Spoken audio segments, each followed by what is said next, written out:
Hi guys, வணக்கம். Welcome to MrsSamalayarai. நாம் இன்றைக்கி பார்க்க போகிற ரெசிபி என்னென்னா ஒரு சூப்பரான ரெசிபி, சிக்கன் ரெசிபி தான். காஷ்மீரி சிக்கன். இந்த சிக்கன் ரெசிபியை நம்ம எப்படி செய்யறதுன்னு பார்க்கலாம். அதுக்கு முன்னாடி நம்ம சேனலை சப்ஸ்கிரைப் பண்ணாதவங்க மறக்காமல் சப்ஸ்கிரைப் பண்ணுங்கள். கூடவே வர பெல் பட்டனையும் கிளிக் பண்ணுங்கள்.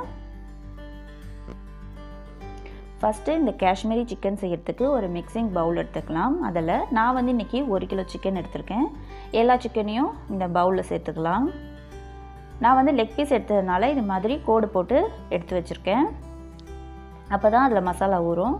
இப்போ இந்த சிக்கனில் 1/2 டீஸ்பூன் மஞ்சள்தூள், 1 டேபிள் ஸ்பூன் காஷ்மீரி மிளகாய்த்தூள், 1 டீஸ்பூன் உப்பு, இதெல்லாத்தையும் சேர்த்துட்டு இந்த சிக்கனை நல்லா மிக்ஸ் பண்ணி வச்சுக்கலாம்.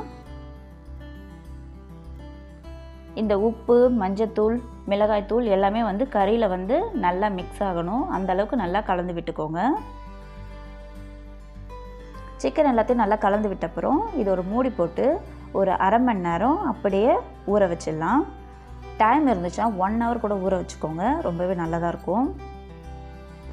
காஷ்மீரி சிக்கன் செய்கிறதுக்கு ஃபஸ்ட்டு இது மாதிரி அகலமான பேனில் சூடுபடுத்திக்கலாம். பேன் சூடான உடனே 1/4 கப் எண்ணெய் சேர்க்கலாம். எண்ணெய் ஏன் இவ்வளோ நிறைய சேர்க்குறோன்னா, ஃபஸ்ட்டு இந்த எண்ணெயில் சிக்கனை மட்டும் சேர்த்து நம்ம கொஞ்சம் வறுத்துக்க போகிறோம். அதாவது ஒரு 30% இந்த எண்ணெயிலே சிக்கன் வேகணும். அதுக்காக தான் நிறைய எண்ணெய் சேர்க்குறோம். இப்போ இந்த எண்ணெயில் நம்ம மிக்ஸ் பண்ணி வச்சுருக்க சிக்கன் எல்லாத்தையும் சேர்த்துக்கலாம். எல்லா சிக்கனையும் சேர்த்துட்டு உடனே கலந்து விட்டுறக்கூடாது. ஒரு நிமிஷம் அப்படியே இருக்கட்டும். 1 நிமிஷம் கழித்து நம்ம எல்லாத்தையும் திருப்பி விட்டுக்கலாம். சிக்கனை இந்த எண்ணெயிலே நல்லா கலந்து விட்டுங்க. விட்டால் தான் இப்போ எல்லா பக்கமும் வெந்து வரும்.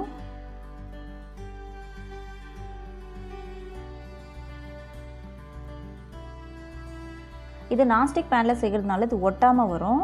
இதுவே நீங்கள் ஒரு நார்மல் கடாயில் எடுக்கும்போது கண்டிப்பாக பார்த்து கலந்து விட்டுக்கிட்டே இருங்க, இல்லைன்னா அடி பிடிக்கும். இப்போ ஒரு 10 நிமிஷம் போல் ஆயிருக்கு. சிக்கனோட கலரும் மாறிடுச்சு. இப்போ எண்ணெயிலேருந்து நம்ம எல்லா சிக்கனையும் நல்லா எண்ணெயை வடிகட்டி எடுத்து ஒரு தட்டுக்கு மாற்றிடலாம்.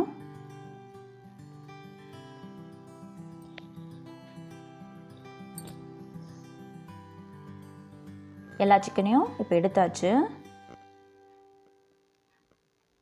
இப்போ பேனில் நிறைய எண்ணெயே இருக்குது. இவ்வளோ எண்ணெயை வச்சு நம்ம செய்ய போகிறதில்ல. இதுலேருந்து ஒரு 2 கரண்டி அளவுக்கு எண்ணெயை நம்ம எடுத்துடலாம். இது லாஸ்ட்டு வேணும்னா நம்ம யூஸ் பண்ணிக்கலாம்.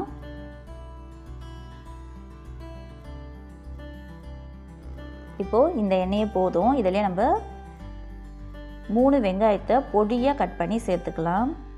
வெங்காயம் முடிஞ்ச அளவுக்கு நல்லா பொடியாக சாப் பண்ணி சேர்த்துக்கோங்க. சேர்த்துட்டு இதை நல்லா இந்த எண்ணெயிலேயே வதக்கி விட்டுடலாம். பாருங்கள், இந்த அளவுக்கு நல்லா வதக்கிக்கணும். வெங்காயம் நல்லா வதங்கி வந்ததுக்கப்புறமா 1/2 டேபிள் ஸ்பூன் இஞ்சி பூண்டு விழுது சேர்த்துக்கலாம். சேர்த்துட்டு இந்த இஞ்சி பூண்டோட பச்சை வாசனை இருக்கு இல்லையா, அதெல்லாம் போகிற அளவுக்கு நல்லா வதக்கி விட்டுடலாம்.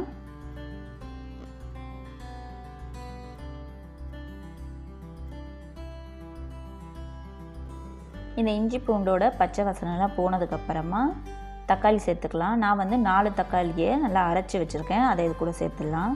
சேர்த்துட்டு எல்லாத்தையும் நல்லா கலந்து விட்டுடலாம். தக்காளியோட அந்த பச்சை வாசனைலாம் போகணும். அந்த அளவுக்கு போனதுக்கப்புறம் எண்ணெய் பிரிஞ்சு வரும். அது வரைக்கும் நல்லா மிக்ஸ் பண்ணி விட்டுடலாம்.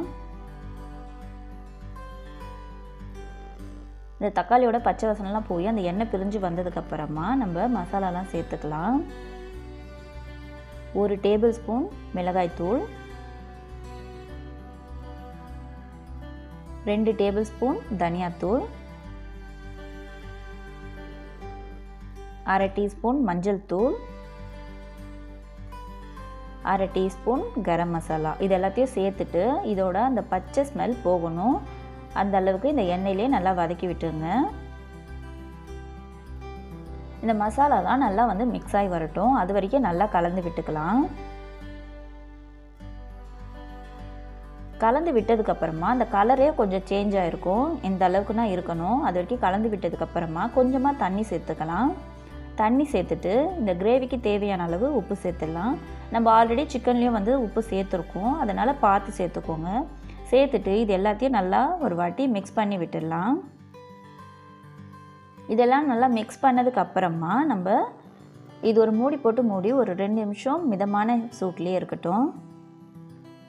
பாருங்கள், அந்த எண்ணெய்லாம் பிரிஞ்சு இதோட பச்சை வாசனை எல்லாமே போய் இப்போ சூப்பராக ரெடியாக இருக்குது. இதை ஒரு வாட்டி கலந்து விட்டுட்டு ஃப்ரெஷ்ஷான தயிர் 3 டேபிள் ஸ்பூன் இதில் சேர்த்துக்கலாம். தயிர் வந்து நல்லா கட்டியாக இருக்கணும். தண்ணியாக இருந்துச்சுன்னா ஒரு துணியில் கட்டி அந்த தண்ணியெல்லாம் வடிச்சிட்டு அதுக்கப்புறமா இதில் சேர்த்துக்கோங்க. சேர்த்துட்டு இதை நல்லாவே மிக்ஸ் பண்ணி விட்டுடலாம். மிக்ஸ் பண்ணிவிட்டு ஒரு நிமிஷம் அப்படியே வந்து விட்டுடலாம். விட்டதுக்கப்புறமா நம்ம பொரிச்சு வச்சுருக்கோம் இல்லையா சிக்கன், அதையும் இது கூடவே வந்துட்டு நம்ம சேர்த்துக்கலாம்.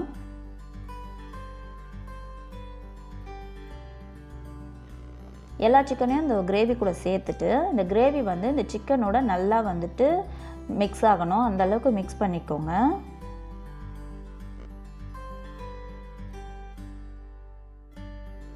எல்லாம் நல்லா மிக்ஸ் ஆனதுக்கப்புறமா இந்த சிக்கன் வேகிறதுக்கு ஒரு 1/2 கப் தண்ணி சேர்த்துக்கலாம். ஏன்னா ஏற்கனவே 30% தான் வேக வச்சுருக்கோம். அதனால் ஒரு 1/2 கப் தண்ணி சேர்த்து இதை வந்து நல்லா மிக்ஸ் பண்ணி விட்டுட்டு ஒரு மூடி போட்டு மூடி வச்சிடலாம். ஒரு 10 நிமிஷம் தான் லோ ஃப்ளேம்லேயே இது அப்படியே இருக்கட்டும். இப்போ 10 நிமிஷம் இருக்குது. ஓப்பன் பண்ணி பார்க்கலாம். சூப்பரான காஷ்மீரி சிக்கன் ரெடி ஆயிடுச்சு. இப்போது இந்த சிக்கன் வந்து நல்லா வெந்துருச்சு. இதுவே உங்களுக்கு வேகலைன்னா இன்னும் ஒரு 5 நிமிஷம் மூடி போட்டு அப்படியே மூடி வச்சுக்கோங்க. இது வந்து நல்லாவே வெந்துடும். இப்போ லாஸ்ட்டாக கொத்தமல்லி இலைகளை தூவி விட்டு ஸ்டவ் ஆஃப் பண்ணிட வேண்டியதுதான்.